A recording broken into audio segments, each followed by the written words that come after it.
ऐसा भगवान विश्व के किसी देश को प्राप्त नहीं हुआ जो आपको और हमें प्राप्त हुआ। कि दुर्योधन लेकर चला गया सेना और अर्जुन लेकर चला कन्हैया को। कन्हैया ने कहा कि अर्जुन तुझे बहुत सिखाया पर तू तो मूर्ख निकला, तू तो छाछ लेकर जा रहा है, माखन तो दुर्योधन ले गया। अर्जुन ने रथ चलाते हुए कहा मुझे ज्ञान मत दो केशव, मूर्ख वो निकला, वो माखन लेकर जा रहा है, मैं माखन चोर को लेकर जा रहा हूं, मुझे सब पता है कि मैं क्या लेकर जा रहा हूं। रसखान कहता है कि वे जो लकुटी है कन्हैया की जिससे वो गाय चराता है, इससे मैं इंद्र का सेंगोल वापस कर सकता हूं, मैं 8 सिद्धि और 9 निधि वापस दे सकता हूं अगर कन्हैया मुझे अपने साथ गाय चराने का अवसर दें। रसखान कहता है कि ये जो करील के जंगल हैं जिनमें कन्हैया बैठकर आराम कर रहे हैं, इन पर मैं सोने के बने हुए कलधौत स्वर्ग के सारे धाम न्योछावर कर सकता हूं। एक ऐसा देवता जिसकी एक दृष्टि के लिए विश्व के सारे सौंदर्य को न्योछावर कर सकता हो, एक पठान, वो केवल कृष्ण हो सकता है, केवल कन्हैया हो सकता है, केवल गोपाल हो सकता है। मेरा कवि कहता है कि या लकुटी अरु कामरिया पर राजती हूं जर को जिडारो, राजती हूं पर को जिडारो, राजती हूं पर को जिडारो। 8 सिद्धि 9 निधि को सुख नंद की गाय चराए बिसारो, नंद की गाय चराए बिसारो, नंद की गाय चराए बिसारो। रस खानी जब इन नैनन ते ब्रज के बन बाग तड़ाग निहारो, बाग तड़ाग निहारो, बाग तड़ाग निहारो। कौटिक ये कल धोत के धाम करील के कुंजन ऊपर वारो, करील के कुंजन ऊपर वारो, करील के कुंजन ऊपर वारो, करील के कुंजन ऊपर वारो, करील के कुंजन ऊपर वारो। राम के जीवन का रुदन देखकर शंकर भी कष्ट में हैं। वे भगवती सती से नाराज हो गए इस बात पर कि उन्होंने राम जी पर शंका की। और वही शंकर जब पृथ्वी पर कृष्ण आए हैं तो उन्हें देखने की लालसा से भरकर आ गए। आप द्वारिका के पास के लोग हो, कभी हमारे ब्रज आइए तो हम आपको दिखाएंगे। जब यह बात शंकर जी को समाधि से उठने के बाद पता चली कि बड़े ठाकुर अब छोटे ठाकुर बनकर कृष्ण बनकर ब्रज में गए हैं, और इस बार तो नृत्य कर रहे हैं, नाच रहे हैं, इस बार तो बांसुरी बजा रहे हैं, पिछली बार तो शांत रहते थे, मर्यादा में रहते थे, इस बार तो आनंद मना रहे हैं। तो शंकर जी ने कहा मैं भी देखने के लिए जाऊंगा, लेकिन जाएंगे कैसे, क्योंकि रास के समय तो कृष्ण होते हैं और गोपिकाएं होती हैं, अन्य किसी का प्रवेश वर्जित है। तो शंकर जी ने कहा कोई बात नहीं, मैं गोपिका का वेश बनाकर चला जाऊंगा। हमारे ब्रज के संत कथा सुनाते हैं कि शंकर जी ने साड़ी पहनी, अपने आप को पूरा ढक लिया और गोपिकाओं के मध्य जाकर खड़े हो गए। बांसुरी बजाते हुए कृष्ण ने प्रवेश किया और पहली दृष्टि में पहचान लिया कि महादेव वहां खड़े हुए हैं। कहां गोपिकाओं की ऊंचाई, कहां उनकी हाइट, कहां देवादिदेव शंकर सबसे ऊंची एक बिल्कुल अलग गोपिका कोने में खड़ी।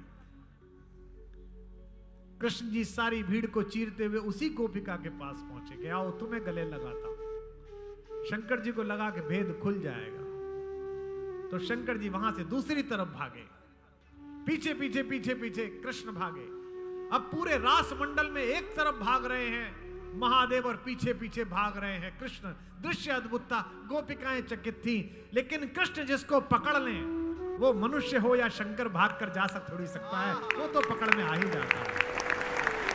भगवान ने महादेव को पकड़ लिया और कहा घूंघट उठा करके मैं आपको पहचान गया प्रभु। भगवान ने हाथ जोड़े, कहा हे परब्रह्म परमेश्वर, आपको नृत्य करते हुए देखने के लिए तो यहाँ काकभूषणी आ गए हैं, पूरा स्वर्ग आ गया है, मेरे मन में भी आया कि मैं आपको देखने आऊं, और आज आपने मुझे सबके सामने पहचान लिया। अब मुझे रास में प्रवेश नहीं मिलेगा, वृंदावन में मैं कैसे देख पाऊंगा। भगवान कृष्ण ने कहा कोई चिंता मत करिए महादेव, मैं व्यवस्था करता हूं कि आप वृंदावन में स्थापित हो जाएं और मेरा नृत्य और मेरा रास और मेरे प्रेमियों को आजीवन देखते रहें।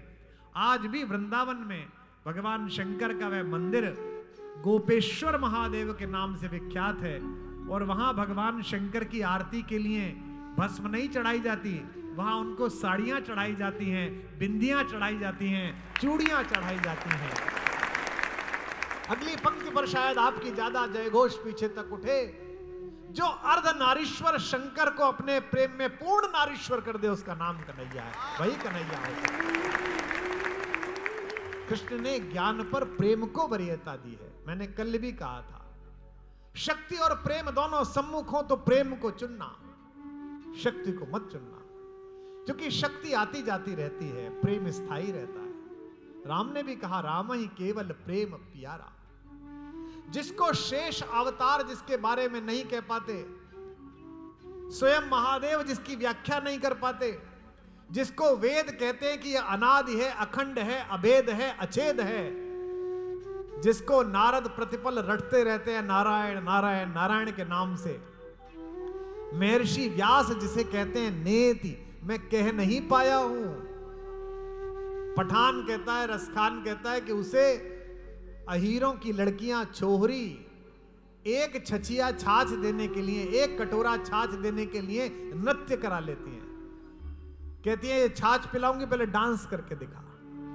ऐसा भगवान विश्व के किसी देश को प्राप्त नहीं हुआ जो आपको और हमें प्राप्त हुआ। कि शेष गणेश, कौन कौन? शेषावतार, गणेश अर्थात विनायक।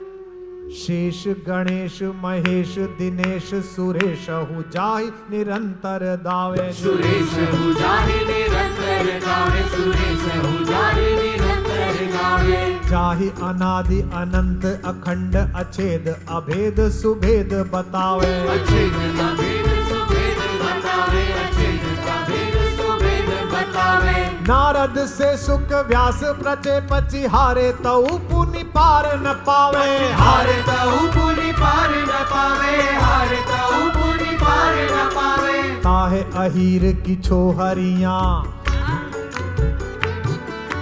ताहे अहीर की छोहरियां छचिया बरी छाछ पे नाच नचावे, छचिया बरी छाछ पे नाच नचावे, छचिया बरी छाछ पे नाच नचावे, छचिया बरी छाछ पे नाच नचावे, छचिया बरी छाछ पे नाच नचावे। प्रभुता पाकर सरल होना सबसे कठिन काम है, शक्ति पाकर सरल होना सबसे कठिन काम है।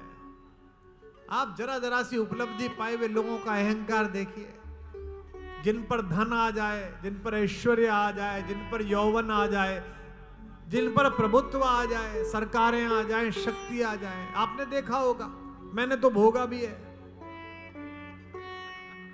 इतना सा मिल जाता है तो मस्तिष्क दूषित हो जाता है, जबकि सबको पता है कि स्थायी नहीं है। उधर वो हाथों में पत्थर बदलते रहते हैं, इधर भी अहले जुनू सर बदलते रहते हैं। ये दबदबा, ये हुकूमत, ये नशे दौलत किराएदार हैं, सब घर बदलते रहते हैं। दिल्ली में चले जाइए, देखिए लाल किले पर, जिस लाल किले के प्राचीर पर खड़े होकर सुल्तान को यह अहंकार था कि वो किसी की गर्दन काट सकता है, उस लाल किले के पत्थर के बीच में पीपल के पेड़ उगाए हैं, देख रेख नहीं हो पा रही है।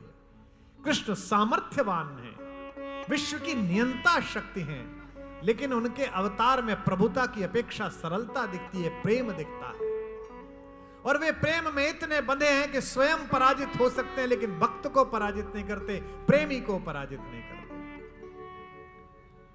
उनका स्वयं का सम्मान अगर जाता हो तो चला जाए, लेकिन जो उनसे प्रेम करता है उसका सम्मान न चला जाए, इसके प्रति अगर विश्व में कोई चिंतित है, उसका नाम द्वारिकाधीश है, उसका नाम कृष्ण है, उसका नाम गोपाल।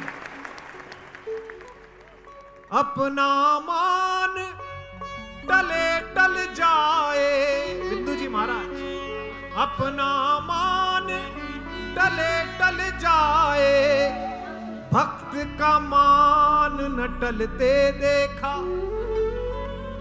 प्रबल प्रेम के पाले पढ़कर प्रभु को नियम बदलते देखा।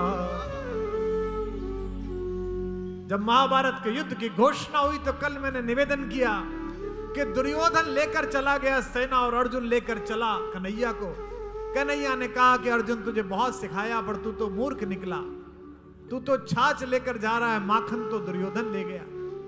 अर्जुन ने रथ चलाते हुए कहा, मुझे ज्ञान मत दो केशव, मूर्ख वो निकला, वो माखन लेकर जा रहा है, मैं माखन चोर को लेकर जा रहा हूं, मुझे सब पता है कि मैं क्या लेकर जा रहा हूं। युद्ध परिषद बैठी जब कुरुक्षेत्र में, युद्ध से पहले नियम तय हुए, तो कृष्ण को पांडवों के पक्ष में बैठा देखकर पितामह भीष्म ने उंगली उठा दी, कहा, माधव ये न्याय नहीं है। दो भाइयों के बीच युद्ध हो रहा है, दो राजवंशों की धाराओं के बीच युद्ध हो रहा है, इसमें आप पार्टी कैसे बन सकते हैं?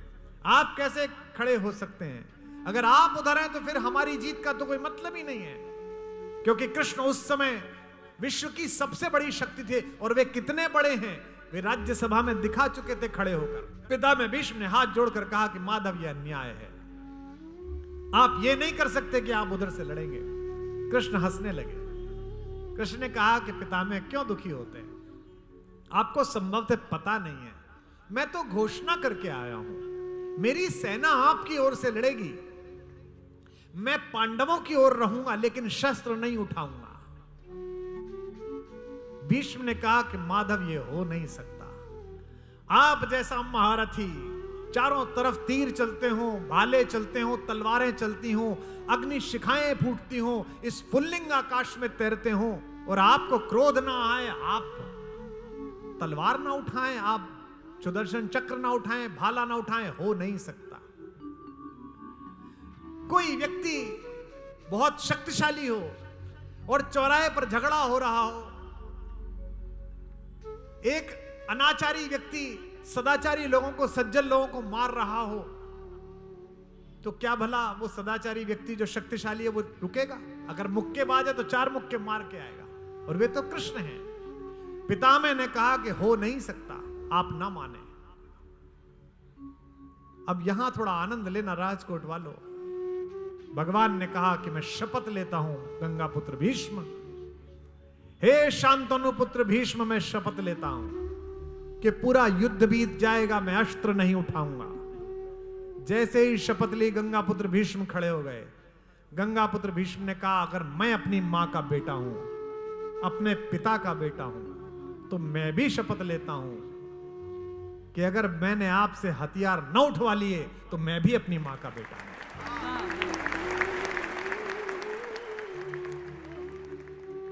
जो आज हरि न अस्त्र गहाऊं, तो लाजो गंगा जननी को शांतनु सुत न कहाऊं। मैं अपनी मां की कोख लजा दूंगा अगर आपसे मैंने शस्त्र ना उठवा लिया। और आपको स्मरण होगा, युद्ध का एक दिन आया, पितामह भीष्म अर्जुन के रथ के सामने आ गए। पितामह भीष्म ने ऐसे बाण बरसाए कि अर्जुन जमीन पर गिर पड़ा, घोड़े खुलकर भाग गए, पहिए टूट कर गिर गए, अर्जुन का छत्र नीचे आ गया, आसन टूट गया। पूरे रथ पर सुरक्षित रहा तो माधव का आसन, जो कि पितामह भीष्म माधव के भक्त हैं, कृष्ण के भक्त हैं, कुछ भी कर सकते हैं, भगवान को आसन से भी रहित नहीं कर सकते। आसन सुरक्षित रहा, बाकी सब टूट गया। कृष्ण चौंक गए कि क्या हो रहा है, अर्जुन मार नहीं पाया। और इतना क्रोध आया कृष्ण को कि कृष्ण अपने आसन से नीचे कूदे और टूटे हुए रथ का पहिया लेकर भीष्म की तरफ चले। जैसे ही पितामह भीष्म की तरफ भगवान ने रथ का पहिया सुदर्शन चक्र की तरह साधा, अपने रथ से कूदकर पितामह भीष्म ने अपना धनुष फेंका और दोनों चरणों में प्रणाम करके कहा कि माधव आपकी जय हो, मेरी प्रतिज्ञा पूरी हो गई। आपने हथियार उठा लिया। कृष्ण मुस्कुराए और दोबारा रथ के ऊपर बैठ गए और कहा, अर्जुन से बैठ, युद्ध कर। रात्रि के समय पांडवों के शिविर में युधिष्ठिर ने भगवान से कहा कि माधव एक शंका हो गई। कृष्ण ने मुस्कुराते हुए पूछा कि पूछो। युधिष्ठिर ने कहा, आप जैसा ज्ञानी, आप जैसा समत्व योग से स्थित प्रज्ञ व्यक्ति ऐसे क्रोध में कैसे आ गया कि अपनी प्रतिज्ञा भूल गया जो आपने की थी, और आप भीष्म जी के सामने, हमारे दादा के सामने आप पहिया लेकर खड़े हो गए। भगवान मुस्कुरा कर रह गए। और युद्ध के अंत में युधिष्ठिर को ज्ञात हुआ कि भगवान ने अस्त्र इसलिए नहीं उठाया कि क्रोध आ गया था, इसलिए उठाया कि उनके भक्त भीष्म की प्रतिज्ञा पूरी हो जाए, उसका सम्मान बचा है।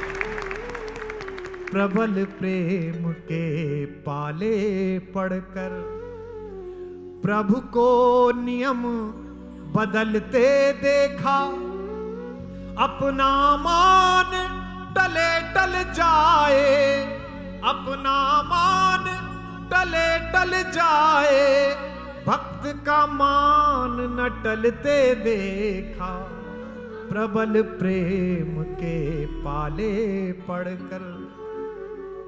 पूरी सृष्टि जिसके पास है वो जरा से माखन के लिए लड़ रहा है, जिनकी केवल कृपा दृष्टि से सकल सृष्टि को चलते देखा।